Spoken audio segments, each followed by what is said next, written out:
बिल्कुल crystal clear है कि बांग्लादेश में सेना और सरकार के बीच कुछ भी ठीक नहीं चल रहा है, क्योंकि जिस तरीके से अंतरिम सरकार फैसले ले रही है, सेना की एक के बाद एक असहमतियां सरकार के उन फैसलों से सामने आ रही है, फिर चाहे वो चुनाव को डिले करने का फैसला हो या फिर म्यांमार में रखाइन कॉरिडोर बनाने का फैसला। और इसी से जुड़ी एक ब्रेकिंग न्यूज आ रही है बांग्लादेश से। इस वक्त की बड़ी खबर यह है कि बांग्लादेश में यूनुस का तख्ता पलट हो सकता है। इस तरह की अटकलें कई दिनों से चल रही हैं। सेना प्रमुख यूनुस को सत्ता से हटाने में जुटे हैं।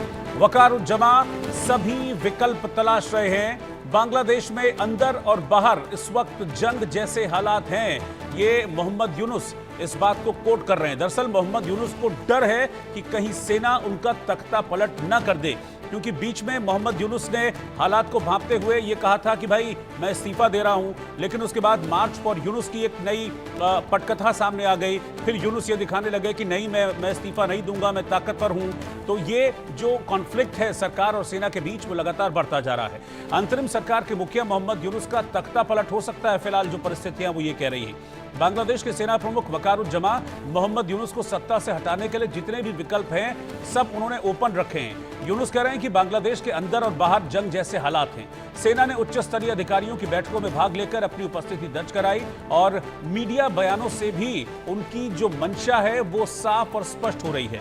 सूत्र बता रहे हैं कि जवान अलग अलग रास्तों पर विचार कर रहे हैं, जिसमें संविधान का फायदा उठाना भी शामिल है, ताकि यूनुस की अंतरिम सरकार को चुनौती दी जा सके। खुफिया सूत्रों के मुताबिक अंतरिम सरकार की कानूनी स्थिति इस वक्त कमजोर है, क्योंकि बांग्लादेश का संविधान सरकार के विघटन के 90 दिनों के भीतर चुनाव कराने का आदेश देता है और यूनुस लगातार इसको टाल रहे हैं। सूत्रों के अनुसार जमान शेख हसीना और खालिदा जिया की पार्टियों को एकजुट कर चुनाव लड़ने की योजना बना रहे हैं। सूत्रों का यह भी कहना है कि अस्थायी रूप से हालातों को संभालने के लिए बांग्लादेश की राजनीति पर एक नर्म नियंत्रण वो पसंद करेंगे।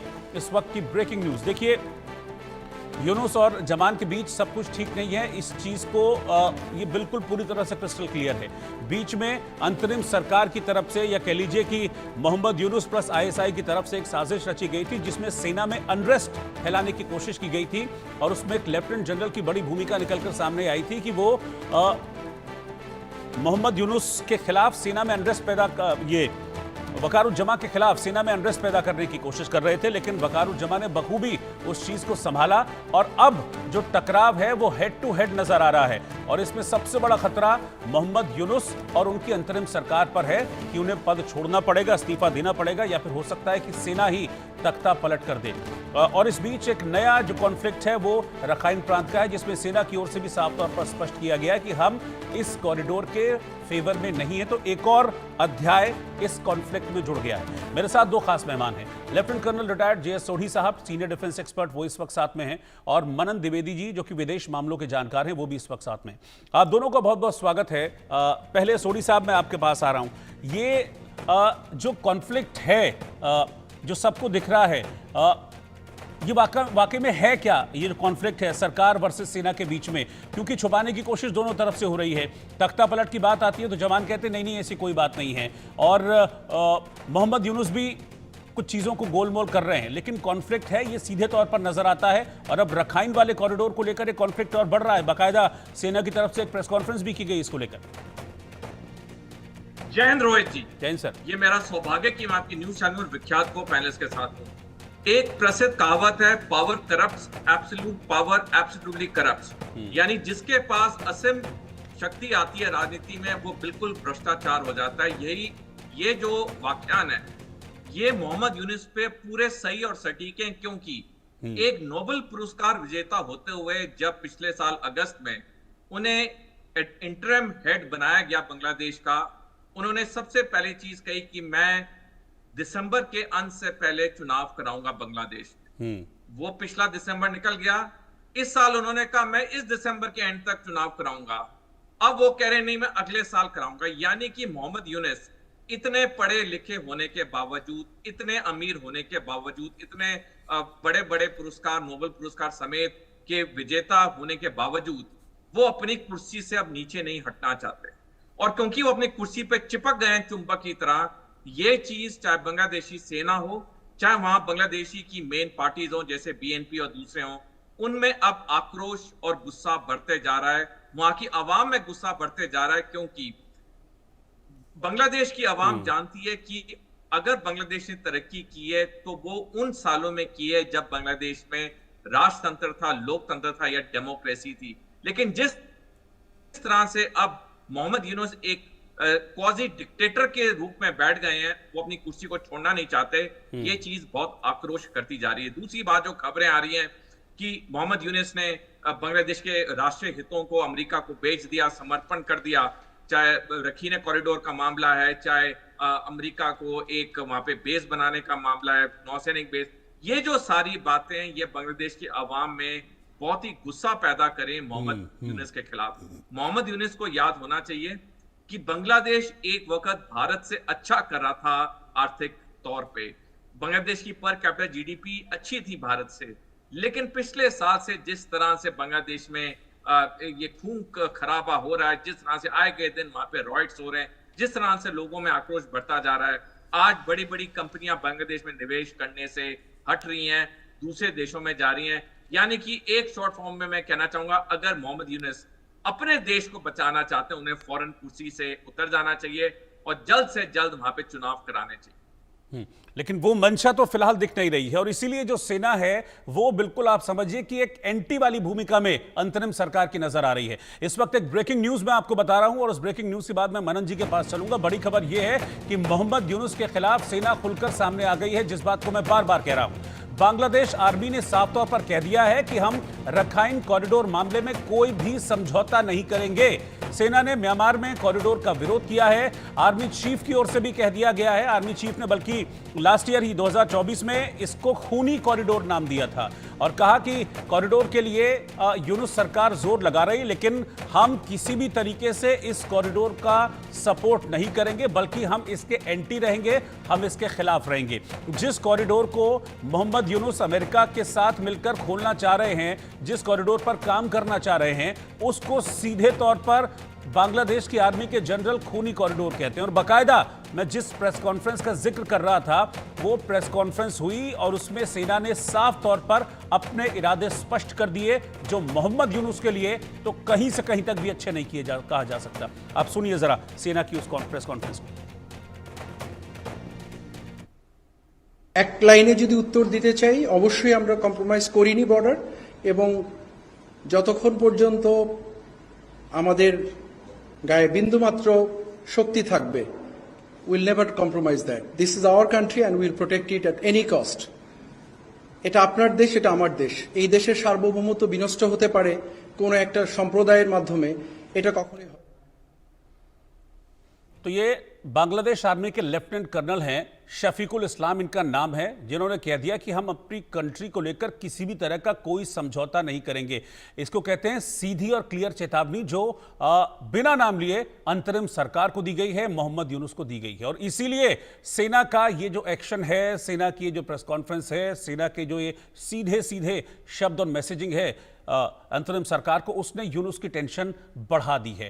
मैं ग्राफिक्स के जरिए चीजें अभी इस वक्त क्या चल रही है वो मैं आपको बता रहा हूं, कैसे सेना ने यूनुस की टेंशन, उनकी सरकार की टेंशन को बढ़ा दिया है। बांग्लादेश में इस वक्त सबसे बड़ी बात जो चल रही है वो ये है कि यूनुस का तख्ता पलट हो सकता है और कभी भी हो सकता है।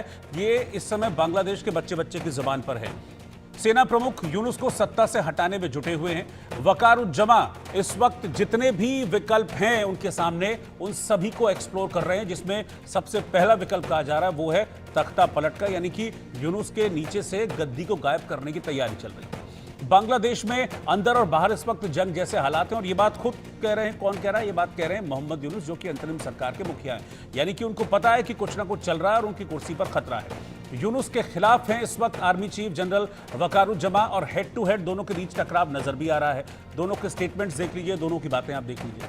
मोहम्मद यूनुस के खिलाफ सेना इस वक्त खुलकर सामने आ गई है। बांग्लादेशी आर्मी रखाइन कॉरिडोर मामले में किसी भी तरह के समझौते से साफ तौर पर इनकार कर रही है और ये जो कॉन्फ्लिक्ट है वो कॉन्फ्लिक्ट इस इनकार ने और ज्यादा बढ़ा दिया है। सेना ने म्यांमार में इस रखाइन कॉरिडोर का विरोध किया है। आर्मी चीफ ने साफ तौर पर कहा था 2024 में कि ये रखाइन कॉरिडोर, इसको मत कहिए, ये खूनी कॉरिडोर है। दरअसल ये पूरी की पूरी योजना अमेरिका की है, जिसको मोहम्मद यूनुस एक तरीके से वहां पर कहते हैं ना कि बस किसी भी तरह से लागू कर दूं मैं, उसमें लगे हुए हैं। उस कॉरिडोर को बनाने में।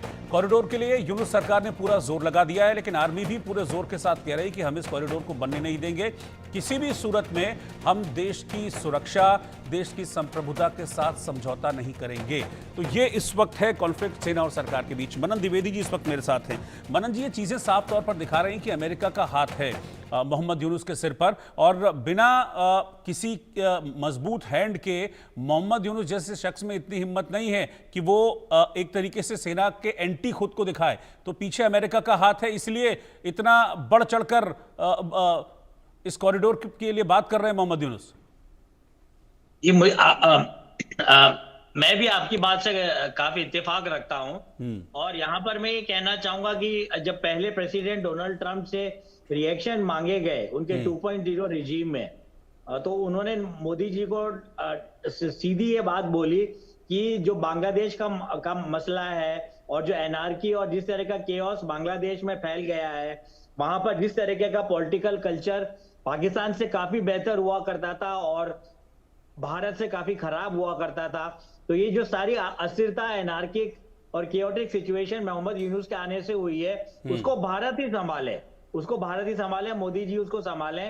पर बीच में प्रेसिडेंट डोनाल्ड ट्रंप ने ये बात भी बोली कि जिस तरीके से हिंदुओं पर अत्याचार किए गए मोहम्मद यूनुस द्वारा, और चिन्मय दास स्वामी जी की बात सामने आई, और जिस तरीके से श्री कृष्णा फाउंडेशन के लोगों को भी विक्टिमाइज किया गया, तो उसके चलते ट्रंप ने इसको क्रिटिसाइज भी किया, इसकी भर्त्सना भी की। तो एक बात तो ये, पर मुझे लगता है कि ट्रंप को कहीं ना कहीं भारत के थ्रू ही, भारत को एक डिप्लोमेटिक इंस्ट्रूमेंट की तरह यूज करते हुए ही बांग्लादेश में इन लोगों को पॉजिटिवली, मैं ये कह रहा हूं पॉजिटिवली इंटरवीन करना पड़ेगा।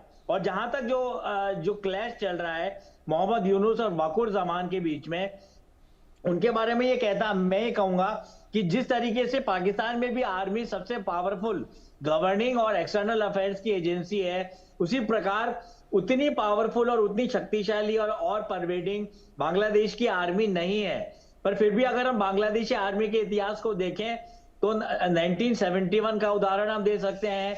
1975 में जब की भी हम बात कर सकते हैं, जब शेख मुजीबुर रहमान को कुछ नाराज टॉप मोस्ट बांग्लादेशी आर्मी के लीडर्स ने खत्म किया, उनका तख्ता पलट किया।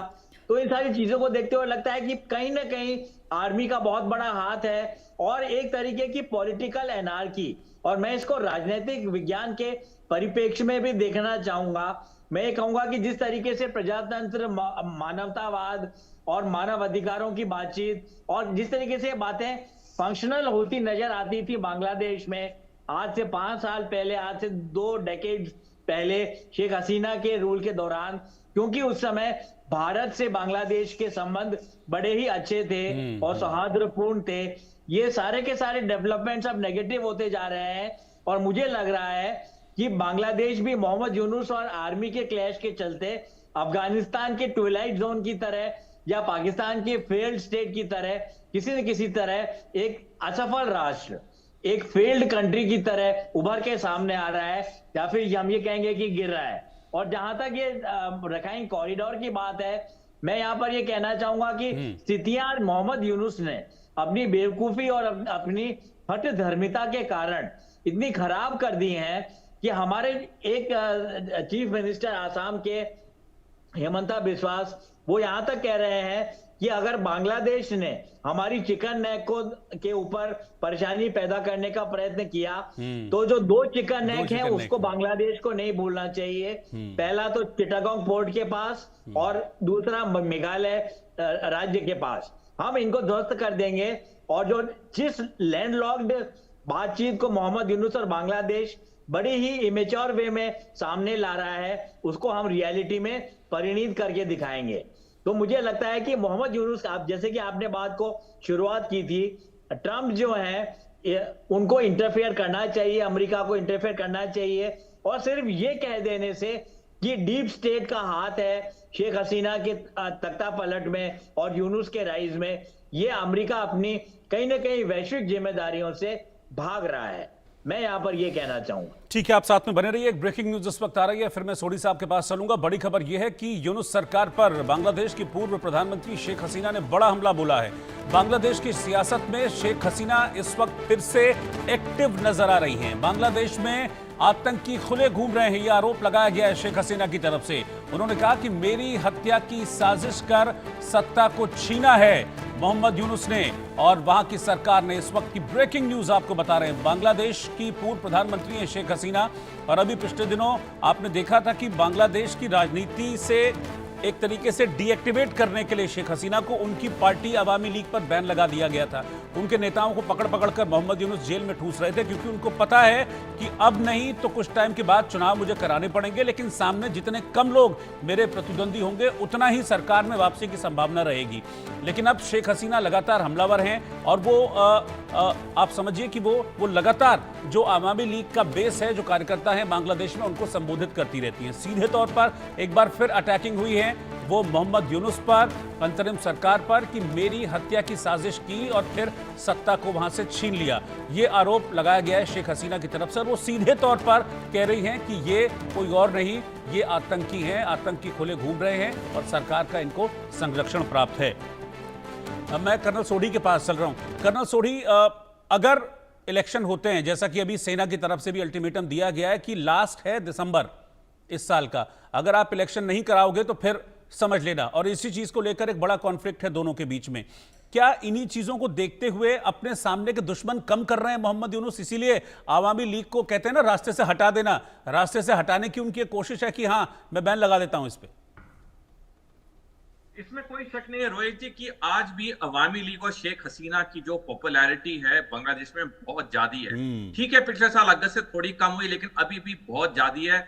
और यही डर है मोहम्मद यूनुस को, यही डर है खलीदा जिया को कि अगर अवामी लीग ने अगले चुनाव को कंटेस्ट किया तो अवामी लीग को बहुत ज्यादा पार्टियां मिलेंगी, चाहे सरकार बनाए या ना बनाए, लेकिन एक बहुत बड़ी पार्टी के रूप में डेफिनेटली अवामी लीग उभरेगी। और इसीलिए अवामी लीग को बैन कर दिया गया है और उनके कई कार्यकर्ता को जेल में भेजा जा रहा है, उनको जान से मारा जा रहा है, अवामी लीग की औरतों का बलात्कार हो रहा है। ये सिर्फ इसलिए हो रहा है कि अवामी लीग के जो कार्यकर्ता हैं उनका मनोबल बिल्कुल टूट जाए।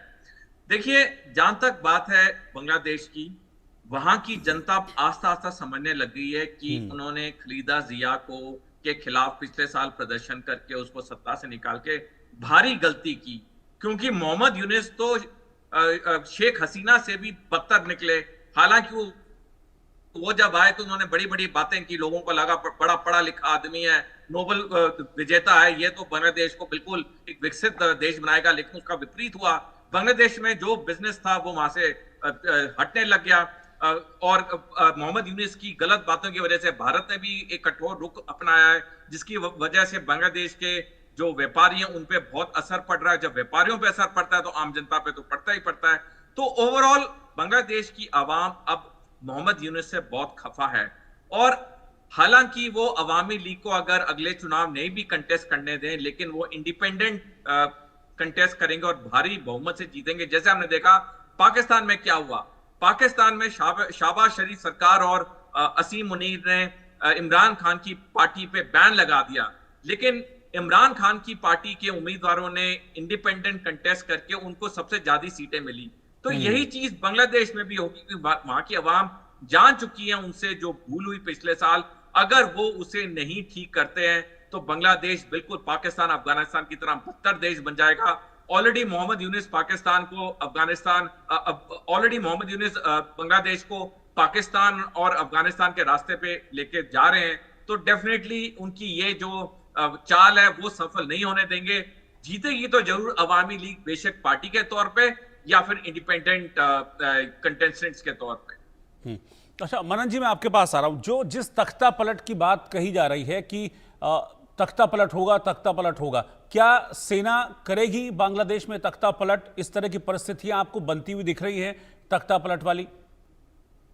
जी बिल्कुल, आपकी बात सही है, मैं आपकी बात से इत्तेफाक रखना चाहूंगा।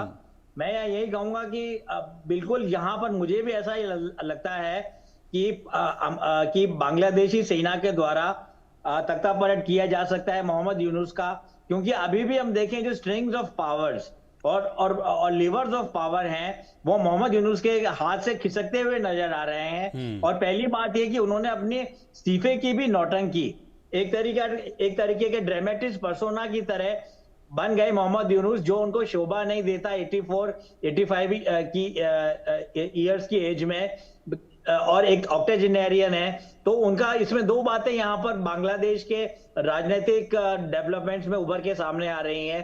पहली बात तो ये कि बकौर जमान और जो वहां की जो और शक्तियां हैं वो भी शायद नहीं चाह रहे कि मोहम्मद यूनुस इंटरिम सरकार के एडवाइजर या हेड बने रहें।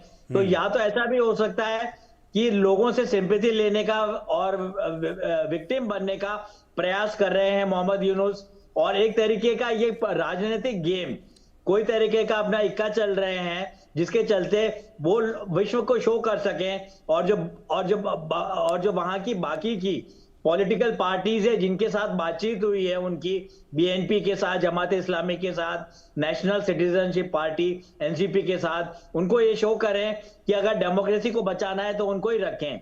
या फिर ये भी हो सकती है बात कि पूरी तरीके से levers of power Mohammad Yunus के हाथ से काफी हद तक निकलते जा रहे हैं या फिर करीब करीब निकल गए हैं। तो हो सकता है जिस तरीके से शेख हसीना को भारत में पनाह लेनी पड़ी, तो उनके जो इस्लामिस्ट फ्रेंड हैं, मैं यहाँ पे कहूंगा जो रेडिकल फ्रेंड्स हैं, जो उनके जिहादी स्टेट के जो उनके प्रवर्तक हैं मोहम्मद यूनुस के, उनके थ्रू ही उन्हें भी कहीं ना कहीं बांग्लादेश के बाहर शायद शरण लेनी पड़े। और जहां तक पॉलिटिकल कल्चर और मिलिट्री कू की बात है, मिलिट्री कू भी कोई अनजाना डेवलपमेंट नहीं है पाकिस्तान में, क्योंकि अगर हम 1947 के बांग्लादेश को देखें तो वहां पर दो मिलिट्री लीडर्स बड़े इंपॉर्टेंट थे। एक तो chief of army staff Frank Messervy थे, फ्रैंक मैसर्वी, और उससे पहले अब्दुल गनी थे। और इन लोगों ने मिलके पूरे तरीके से बांग्लादेश के राजनीतिक रजत पटल को पूरे तरीके से डोमिनियर किया। और उसके पिछले भी इतिहास में भी हम जाएं तो बैटल ऑफ बक्सर और बैटल ऑफ प्लासी के दौरान जो कैवलरी का जो उद्भव था, जो लेंसर्स का जो उद्भव था, वो ब्रिटिश आर्मी में और बंगाल शेपर्ड्स के समय से ही आगे ये चीजें कैरेक्टरिस्टिक रही है बंगाली आर्मी की, जो आगे जाकर बांग्लादेशी आर्मी बनी। तो मुझे अब हम कंटेम्पररी कॉन्टेक्स्ट में आए तो हम ये पाएंगे कि रेंज ऑफ पावर निकल रहे हैं मोहम्मद यूनुस के हाथ से। और जैसा कि चिर परिचित अंदाज रहता है टिन पॉट प्रजातंत्रों का, टिन पॉट डेमोक्रेसीज का, तो हो सकता है कि वकोर रहमान भी पूरी तरीके से मिलिटेट करें इनके अगेंस्ट, मोहम्मद यूनुस के अगेंस्ट, और इनका तख्ता पलट होना मुझे तो नेक्स्ट डेवलपमेंट नजर आता है, मैं ऐसा कहूंगा। ठीक है।